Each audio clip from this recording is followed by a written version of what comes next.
Good morning from Zalisi, Ukraine. My name is Chip Taylor.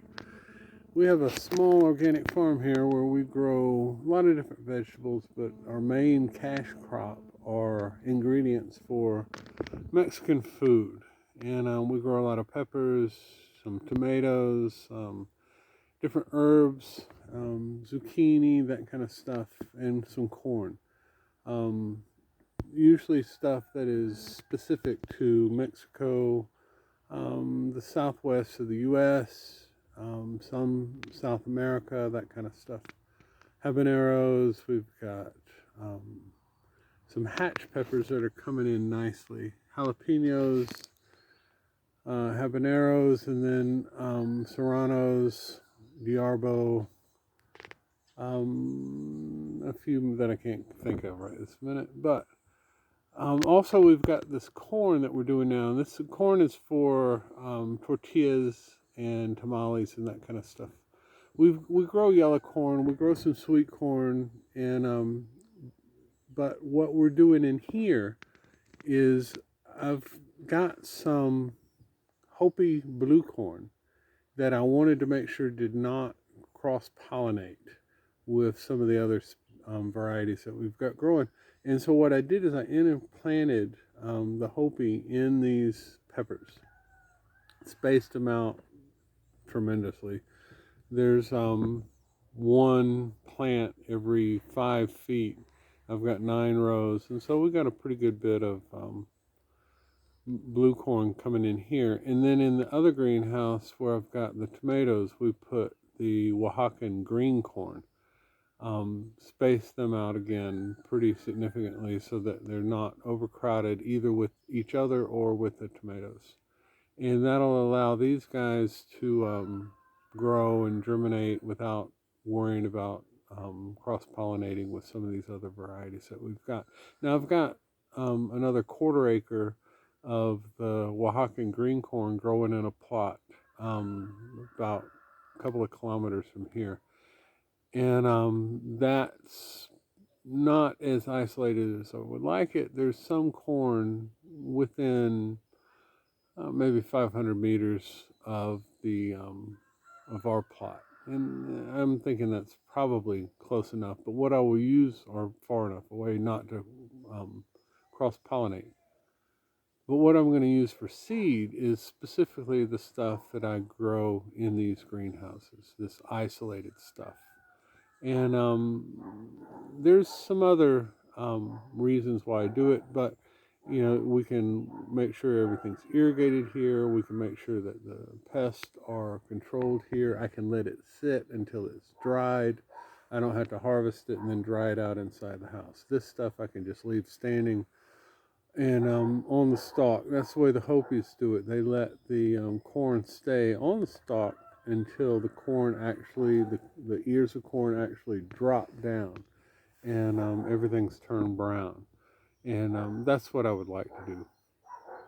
It's not always possible. It's a luxury that I don't have in the plots because, we're going to get rain, we're going to get snow, and I would have a difficult time letting things dry out there. Also, another thing I wanted to talk about, I have peppers here that germinated the plant indoors, and then I let them grow in larger containers until they started to put out flowers and actually started to produce peppers.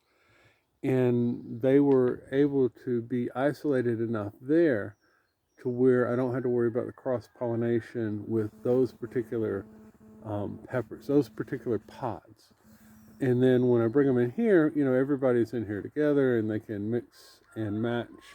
But these pods that were produced on the plants early indoors, and I hand pollinated them, we're able to just pick those fruits, set those aside, and that'll be our seed for next year. Actually, I'll start these guys in the fall again. November or December, I start germinating peppers indoors, and it gives me a longer extension to the season and allows me to better control the cross-pollination of the peppers. I did my hatch that way. We've got some chimayos, which are hard to come by. And so I've only got about maybe 50 plants. I've got some peppers already turning red.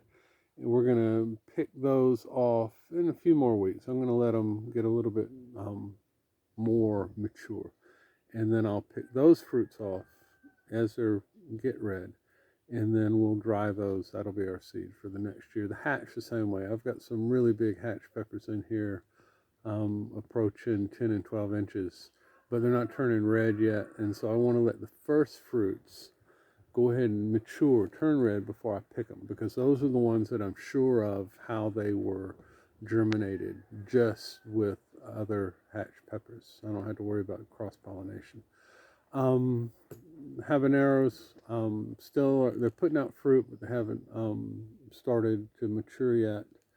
I've got a few reapers. They're just now setting fruit. A lot of blooms, but they're just now setting fruit. And then my jalapenos.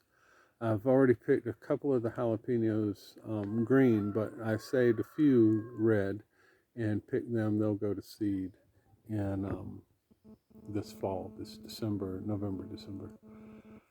Anyway, that's kind of how you protect your seed from cross-pollination when you've got so many varieties. I've got, I think, either 12 or 15 varieties of peppers in this greenhouse, mostly the hatch. Some I've only got one or two plants. I've only got one poblano. And we had some issues with some seed coming from the States that did not germinate at all.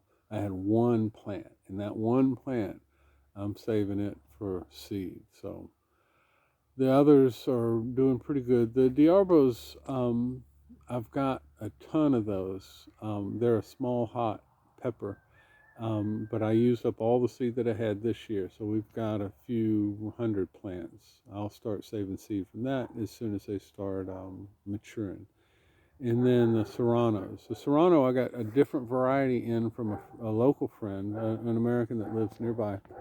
And I was glad to have those in because it's a different strain of serrano pepper than what I've been using. And I'd like to have the two of them as alternatives. And they're just now, they've been putting out blooms for a while. They're just now starting to set some fruit. And so we'll save the first of those again to use as seed, and then we'll start eating them, selling them, using them in food. I've already picked a couple that were green, and they are nice and tasty green, but you need to let them turn red and mature before you save seed. Anyway, just a little bit of information I thought I would give you about what we're doing here in southwest Ukraine as far as growing really good vegetables, peppers, and other type stuff. You know, we've got some herbs going here that you just can't buy in Ukraine. You really have a hard time buying it in the States. Herbs from southern Mexico and northern Central America. And that's the type of stuff that we use when we're cooking for customers. We try to make it as authentic as we can. If I can't get the right ingredients for a particular dish, I don't cook it for customers. I might cook it for ourselves. But when we cook and sell for customers, it's exactly the right ingredients and exactly the right recipes for the way that things were done hundreds of years ago. If this is something you're interested in, subscribe to our channel on YouTube. You can share this with your friends. If you have a comment, let me know. And please like it. And I hope you have a blessed day. Thanks for your time.